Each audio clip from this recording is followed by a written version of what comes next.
Hello everyone and welcome back. I know, 2 reviews in 2 days. Aren't you special? It's Christmas, kind of. It's the Christmas season. It's the season for giving. You're not getting Christmas films, though. You're getting a couple. You can go. We can spoil that a little bit. You are getting a couple of Christmas films because we have to. It's that time of year. However, you are not getting Christmas films every fucking day, like every week or whatever of the month. Because, good God, I'm not doing so many rom-coms in a single fucking month because that's all that Christmas films are. But we are for this month we are changing the upload schedule a little bit. We are hoping to try and squeeze out 3 a week just for you because we love you so much. Let's be real, nobody watches. But anyway, It's because we love you guys. It's just because we're fucking poor and can't afford Netflix for another month. That's why you're getting more. alright, yeah. We've got Netflix for a month. We're not paying $10.99 every fucking month, so we're just going to try and watch as many as we can and try and just get them out to you so that, well... I was like, fuck you, Netflix, but then it's going to be like that Family Guy where I'm going to come back in a few months and pay another $10.99. Come back, I get lonely on Sundays. Yeah, anyway, I'll do the actual intro now, that a little ramble about why... a little update on the review schedule for this month. I am, of course, your host, Purple Midnight 8, joined, well, not as ever, I have to say now. I now have to say, joined this week by my wife, Amelia. Why don't you say hello? Hello, I was like, oh hi, I'm Morgan. I had no, I better not make that joke. Nah, I don't think you can make those kind of jokes anymore. Anyway, that got awkwardly quiet. Welcome back to another review. I hope you are doing well, all that good stuff. I hope you are enjoying the festive period, even though it's only the 2nd of December when this video comes out. We thought we would kick off the month of joy and cheer and giving presents to one another by covering a film where demons murder people. I know, we are covering Evil Dead Rise, the 2023 recent sequel to the Evil Dead that we have covered. I know our rule generally is to stick around and try and do, mainly try and do, the entire franchise in order.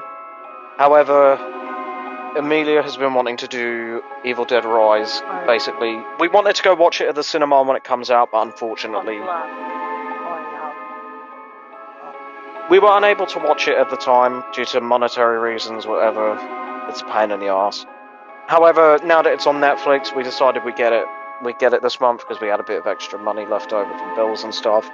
So we remembered that it was on there, we watched it, and we didn't like it very much. Very low at the bottom of our letterbox list. Yeah, spoilers for the letterbox list that you can find in the description.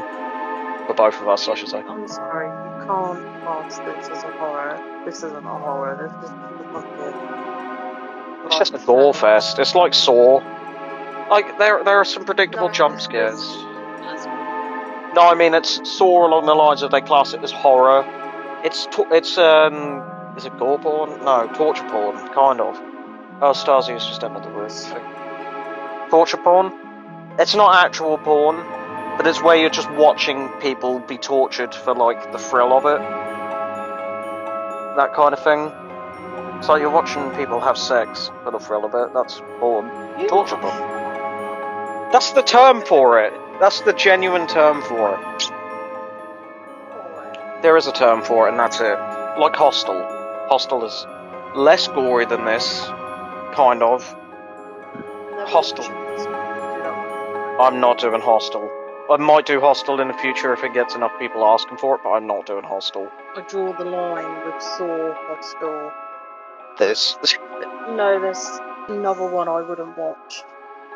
Oh, I can't remember what it is. I can't remember what you said.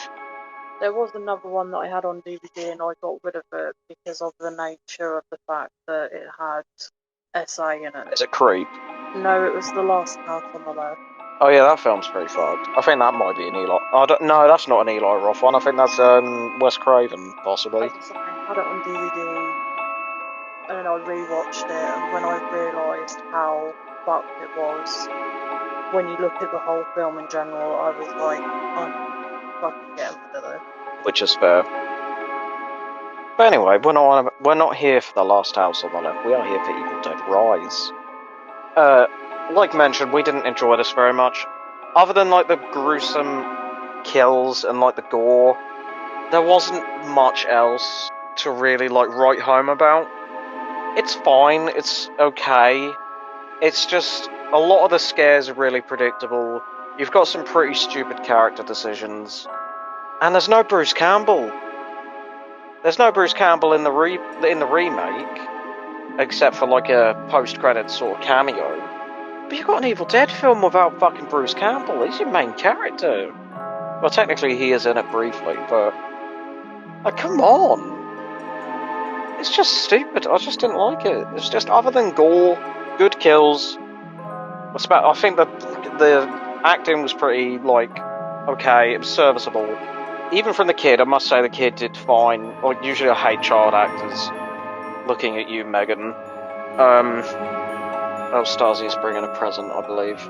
If you can hear a high pitched screaming, that is Stasi. I think the one location as well. It's just a bit. Yeah, admittedly, this is all filmed in one like apartment building, except for the intro. I don't know if that's for budgetary reasons or anything like that. It's just gonna quit out on Netflix because it's doing that weird idle stuff it usually does. The problem is when you have one apartment building and it's mainly filmed inside of an apartment, it just gets repetitive. You need that sort of like variation, other than just like, here's bedroom, here's living room, here's bedroom again, here's kitchen. I know it might be budget reasons or whatever, but it's just like, don't care for it. Unless it's done really well. There's Tiny sticking her head through the door. Put it this way, I am never ever going to watch this film again. Yeah. We don't think we will. Like, it's one of those films like we've done in the past where it's just like, we'll review it and then we'll never care for it again. It's just like one thing that just didn't make sense to me. There are a few things that didn't make sense that we will discuss. Is this something that happens in the film that we can save till the point in the film? Or is it that bad that you want to mention it now? No, if you get to the bit where they're in the elevator with the girl and, I can't remember her name. Beth, yeah. Cassie and Beth. Is this, like, near the end? Yeah. Okay. I do have that written down. So, of course, we will be spoiling the shit out of this film. This is still fairly recent. I don't want to say fairly recent. This feels like it's been out most of the year. Just don't bother watching it. Just watch our review and then use your imagination. Unless you're someone who likes gory kills and, like, I think it was mostly practical effects, so you can at least give them that. Because, as we mentioned, practical just looks so much. We've mentioned millions of times in these fucking reviews, the practical is just, like, fantastic, and then CGI is just like, ugh. I need to show you. You've heard of Mad Max, haven't you? Yes. The trailer for Furiosa came out. It's just full of CGI. Bad CGI. Whereas Mad Max, especially Fury Road with Tom Hardy in it, had loads of, like, good practical effects where they just minimised it. And then, like, you look at the trailer for Furiosa and it's like, ugh. That is so much green screen and CGI. It's disappointing. Anyway, enough about that. Practical effects, very good. That's the whole, like, tangent I'm going on here. So, spoilers ahead. It's just fucking people dying, and other than that, it's pretty... It reminds me a lot of what happened with the remake. It was along the lines of that exact, like, plot line. Yeah, it's very similar. We will cover the other Evil Dead films in time, but for now, we're doing this one because we wanted to cover it. And we covered the original, you can find that on the channel. We covered that a couple of months ago now. So, anyway, enough about that little opening tangent. We'll get into the film now. This film is written and directed by Lee Cronin. I'm not familiar with his work, I haven't really heard of him, to be honest. The fact it's written by one guy and also directed by them, you kind of need I feel like when you're making a film, you need to kind of have at least 2 people writing the film. Because I know it might be a passion project, that sort of thing, but I feel like you should still kind of have a second person so you can mix your ideas around. Tiny's just prowling. This is available on Netflix, of course, as we mentioned. That's where we watched it. I had to pause this film a lot. Not because of gore reasons, but mainly because I had to go on mini tangents about stuff and also write down all the fucking cast. There's not a large cast, this isn't fucking Hot Fuzz. Hot Fuzz had a big cast, I had to pause that a lot. But that film's good. So anyway, we'll get into the actual discussion of the film now. So at the side of a lake, Caleb, played by Richard Crouchley, is flying a drone around Teresa, played by Mirabai Pease, who gets irritated with him quickly. Basically, if a character's got a quirk in films, you know that it's going to come back and bite him in the arse, especially a film like this. She leaves to check on a sick Jessica, who is played by Anna Marie Thomas. You sounded like you wanted to say something. Yeah, she was reading Wuthering Heights. Yeah, she was reading Wuthering Heights. I don't know how it's pronounced. No, it's got a U in it. I can't remember how it's pronounced. But she barely read the book. Yeah. She is a book nerd, if you didn't guess. Shot she was at the beginning, and then in another shot she was probably like 50 to 100 pages in. Yeah, it's just like, what? It's spooky reasons, guys. She leaves to check on Jessica, who is played by Anna Marie Thomas, who is mostly unresponsive to her comments about Caleb. Obviously, this is obvious possession. It's the stereotypical thing where the person's facing away and they're sort of muttering to themselves.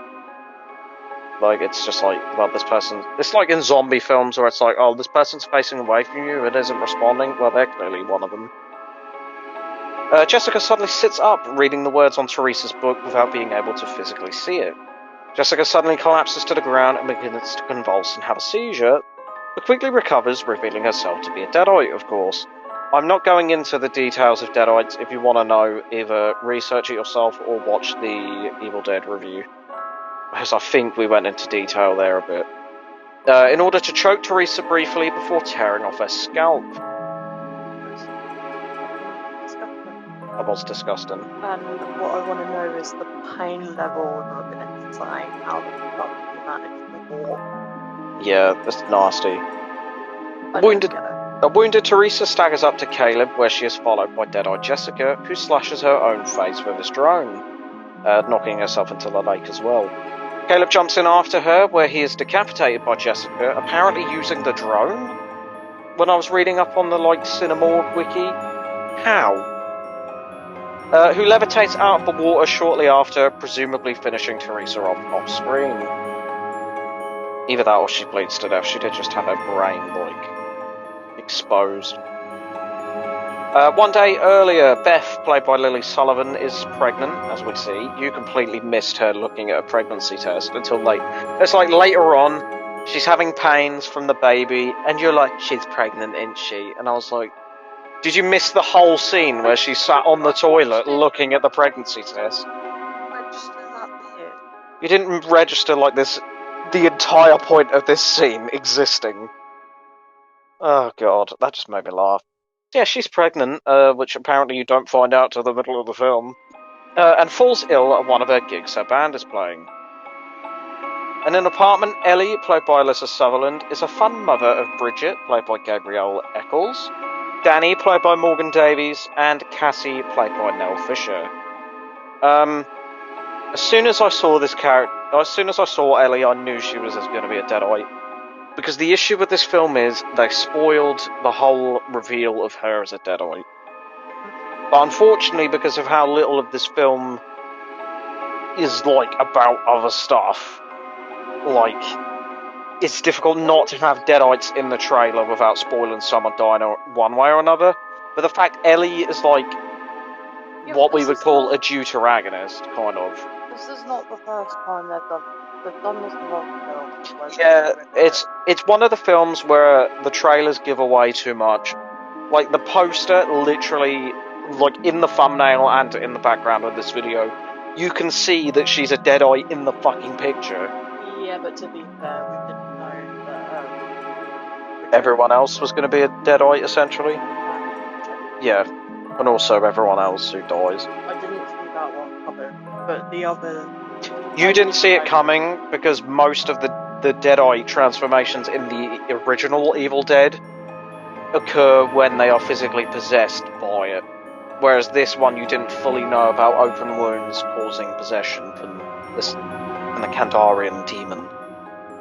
So the door rings and Bridget answers to find their neighbours Jake, played by Billy Reynolds McCarthy, and Scott Taiwano, who offers for her to join them in watching the Nightmare on Elm Street films, including the shitty ones, as we accidentally watched twice. We will cover a Nightmare on Elm Street in the future. It's on the pile. It's on the list.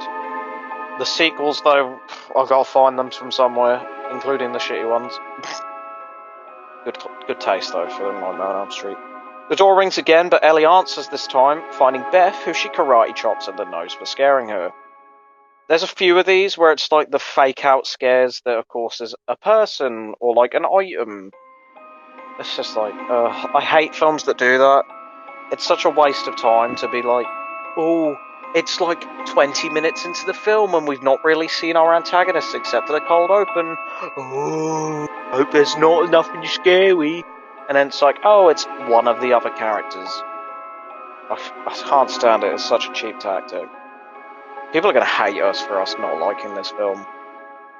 This film has got good reviews, except for on Google, where people are giving it like 2.5 stars as like the overall rating out of like 2,000 reviews. Beth and the kids gather around the table, sharing stories of Beth's travels and Cassie's ghost story.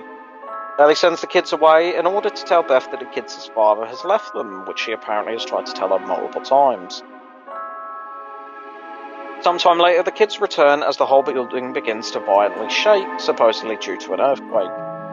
Morgan is surprised to find a hole that was not Morgan, that's not it. I put the actor's fucking name. Danny, that's the one. I apologise.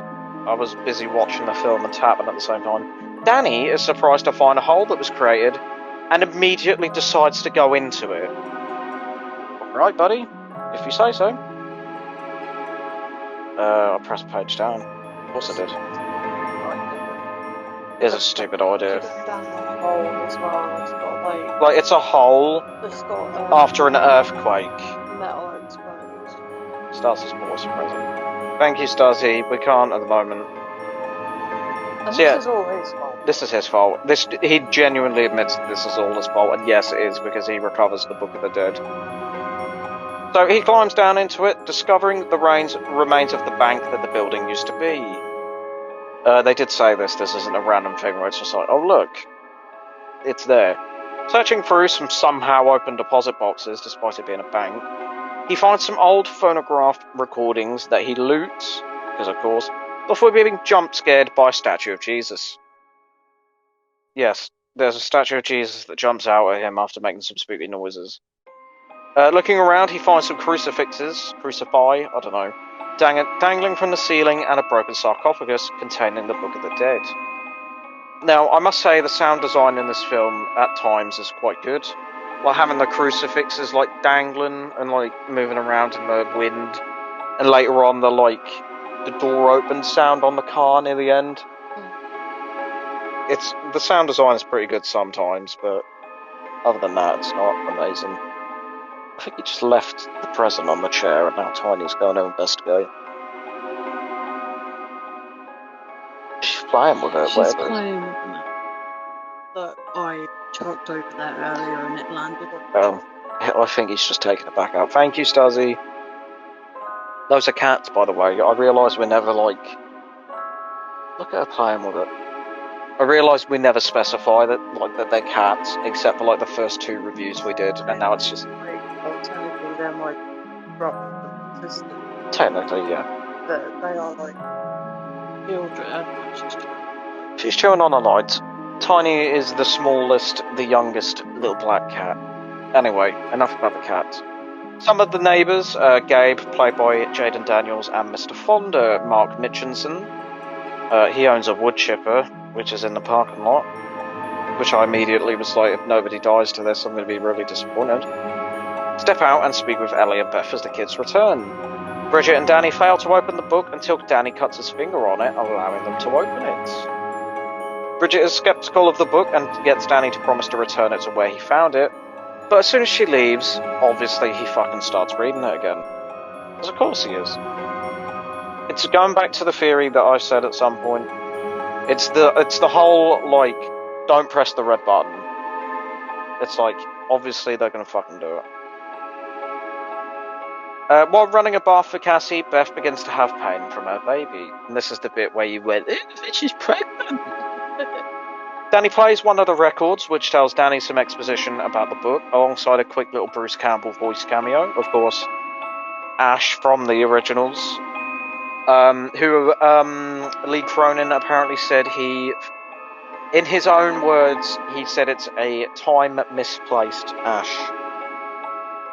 So, yeah. Which makes sense, because he literally, his character yells out, burn the Book of the Dead, or something along those lines. Playing another record, it reads out the magic words that summons an evil force that attacks Ellie in the elevator. As I said, there's 3 of them.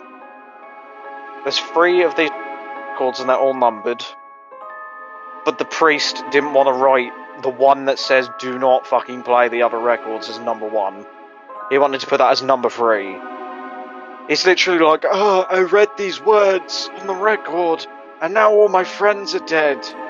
But he didn't want to put that as number 1. He's just like, no, I'm going to save that till last for plot reasons. What? Call it number 1, you fucking idiot. Anyway. Ellie recovers in the damaged elevator where she is pushed around by the invisible force before it rips her earring out. Yummy. Wiring from the elevator then wraps around her before brutally breaking her bones and causing the power to black out in the building. Yeah, it's quite nasty. As the family attempt to light up the apartment, Ellie returns home and begins to cook eggs that strangely begin to bleed. Ellie threatens her family and maniacally laughs, does spooky shit. She, crawls around with all her bones being broken. Vomits a lot on the floor. It looks like fucking, rice pudding, and then dies. After telling Beth to protect the children. With the elevator broken and the stairs destroyed somehow, they have to lay her to rest in bed.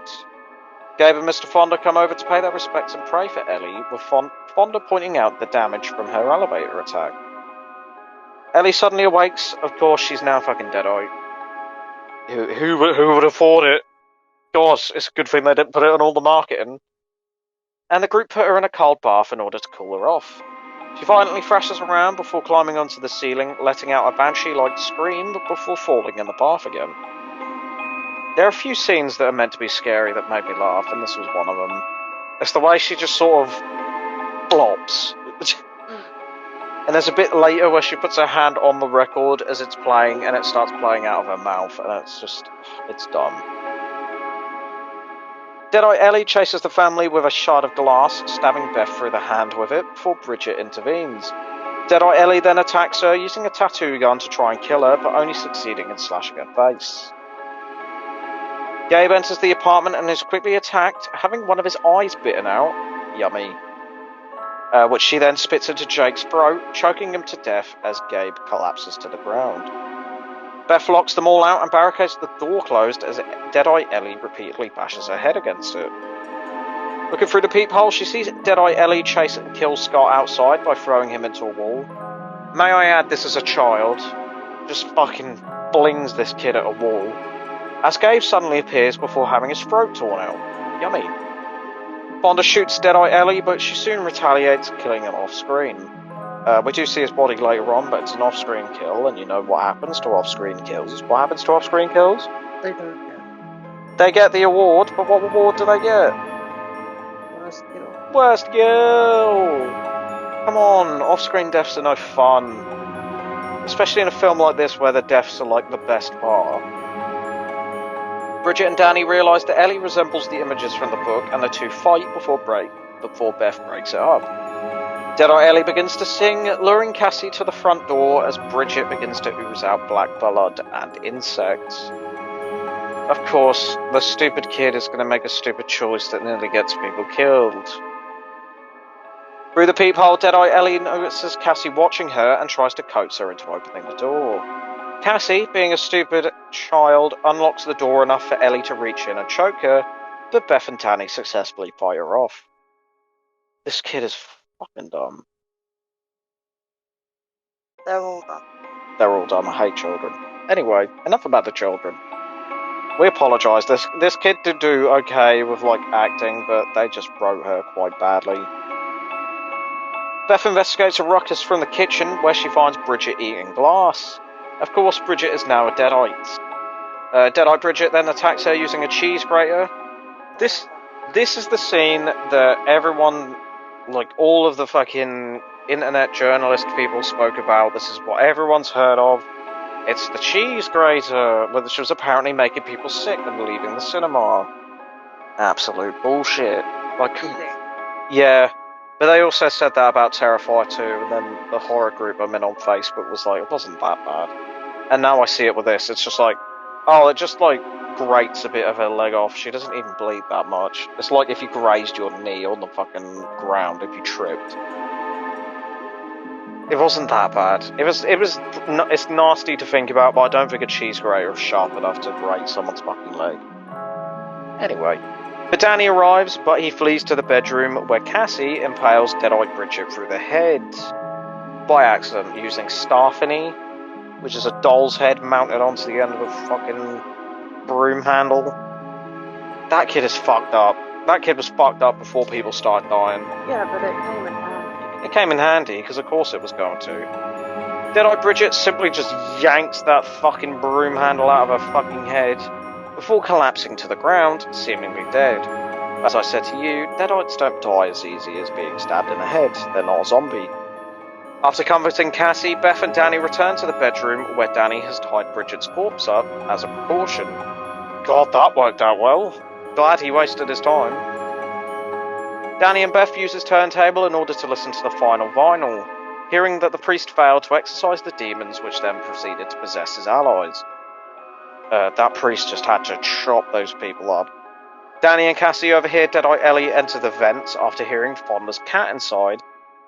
May I just say, the cat isn't confirmed to have died, which is surprising for a film like this. I'm surprised we didn't just hear ripping, shredding, and just screaming cat. But well done. Well done, brutal film, for not killing a cat. So yeah, after hearing Fonda's cat inside, as Deadite Bridget returns, because tying the Deadite up is a very good idea, attacking Danny and stabbing him multiple times as he sets her on fire. Deadeye Ellie re-enters the apartment, exiting a vent behind the unaware Beth, who sees her reflection in the window. Deadeye Ellie then throws Beth out of the room before Danny emerges, quickly succumbing to his wounds and dying. Deadeye Ellie then attacks Beth, and upon realising she's pregnant, press the button, he attempts to rip her open. Cassie, however, slides her some scissors that she rams into Deadeye Ellie's head, stunning her. As mentioned, doesn't kill her. Beth and Cassie exit the apartment, passing the dead bodies in the hall in order to use a fire escape in an adjacent apartment. Using Fonda's shotgun, they shoot off Deadeye Ellie's leg, who tries to plead with Cassie against no avail. Deadeye Bridget, along with a now Deadite Danny, emerge as the dead neighbours briefly become possessed, while the survivors retreat into the elevator. The Deadites all merge together before escaping into the vent system once more as the elevator fills with blood. Now you wanted to point something stupid out that was here. How can a building bleed that much? Where did the blood come from? It's evil magic. This happened in the original. Like the cabin bled. Still doesn't make sense. It doesn't make sense, but it's the Deadites. I think what it is they're... Well, no, because they can't be. In the original, it was that Ash was hallucinating because he was being driven mad by the Deadite, by like the Kandarian demon. But then it's just like, oh, they are physically covered in it, and the lift is literally like explodes in blood. It doesn't like the continuity doesn't 100% work. That's the least of this film's problems. So eventually the elevator gives in to all of the weight. So yeah, they're not just hallucinating it. The elevator literally gives in under the weight of all the fucking blood that's inside it, sending it plummeting down to the ground floor, spilling everything out. Beth and Cassie then enter the parking lot in order to escape in their car. However, the car gets stuck in a crack in the ground. They get behind them. They see the Super Deadite, which, according to Wikipedia, because that's the extent of my research, is called the Marauder. The Marauder is what it will be called until the end of this review, because it's a lot easier to just call it that. It's basically where they all merge themselves into one, which is pretty... If anyone has played The Last of Us, it's basically the Rat King from that. It's just bodies that have fused together. It's disgusting. Which they managed... so yeah, looking behind them, they see the Marauder, which they managed to escape out of the car from. The Marauder then hunts for them as they attempt to escape through the gate, but it manages to grab Cassie at the last moment, dragging her back in. Grabbing a chainsaw that's just in the back of Fonda's van, because he's a lumberjack man, and that's all he's good for in this film. The Marauder attempts to decapitate Cassie, who is hiding in the back of Fonda's truck. Beth then climbs up on top of the wood chipper, and the Marauder, I think it throws the chainsaw at her, but it's like off at that point, so it just like knocks her off. So yeah, it knocks Beth down before climbing onto the wood chipper. The Marauder turns it on and attempts to drag her into it, but Cassie just runs up and switches it off. Cool. Yeah, just didn't like want to keep an eye on that kid, which allows Beth to grab the chainsaw. Cassie reactivates it as Beth saws into the Marauder, pushing it into the wood chipper. Eventually, all that remains is Deadeye Ellie that Beth saws into before kicking its severed head into the chipper. Beth rushes to comfort Cassie before the two escape from the building, taking the chainsaw with them. For whatever reason, except for what I can only assume is sequel bait. Because why else would you fucking take the chainsaw with you? Well, it makes me wonder if she got hurt, and then she's gonna, like, take the kid to safety, and then, like, you know. Anyway, so shortly after, what probably should have just been like a post-credit scene, because who really cares? We see Jessica on the phone to Teresa. Yep, it's the same characters from earlier, before she notices the destruction from earlier. I was expecting her to just fucking leave without seeing all the blood and shit.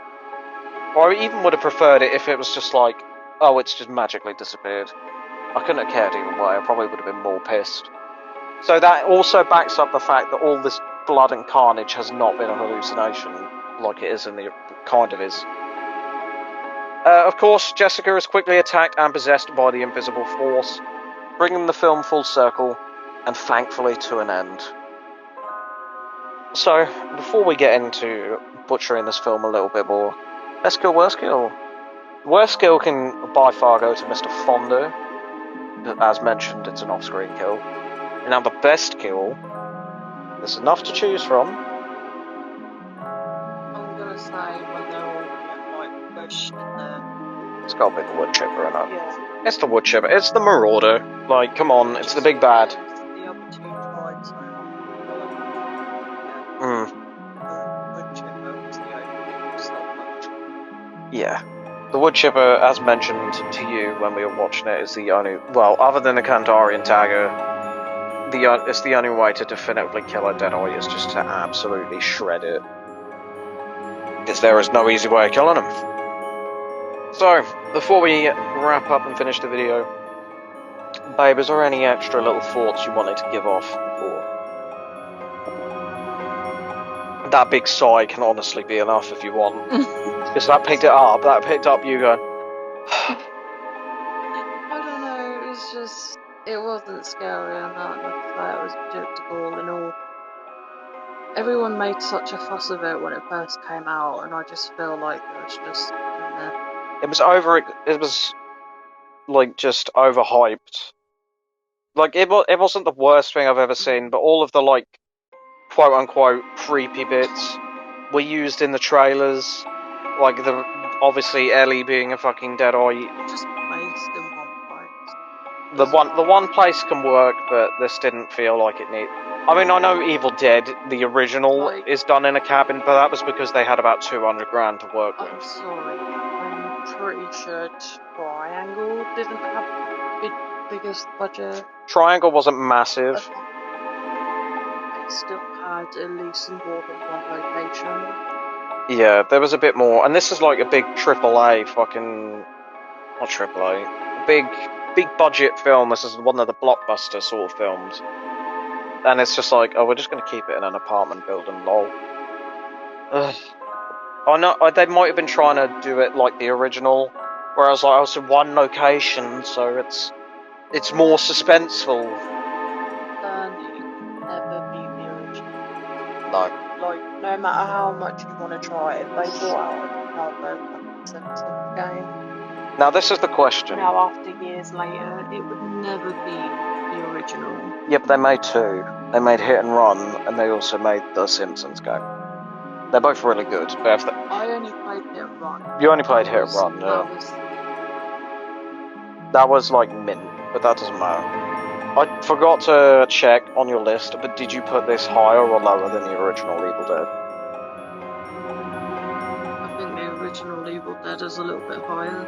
A little bit. You still didn't like it, but you still sort of appreciated that they didn't have a lot of money to work with. I could laugh at it. And you could laugh. This was just a bit like, oh, this isn't Nerve, where it's just like putting me to sleep. At least the kills were keeping me occupied because the gore was still like, mwah.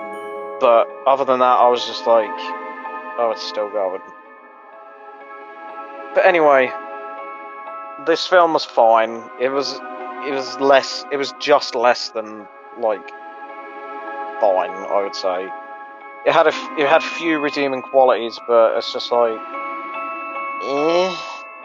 there's nothing that's making me think, oh, I want to rewatch this. I really enjoyed that. Or it was like, oh, I want to rewatch this because it was funny bad. This was just like bad. Not so bad it's good, it's just bad. But that's our opinion anyway. You can like it if you want. We're just two idiots on the internet talking about a movie, so who gives a shit what we have to say?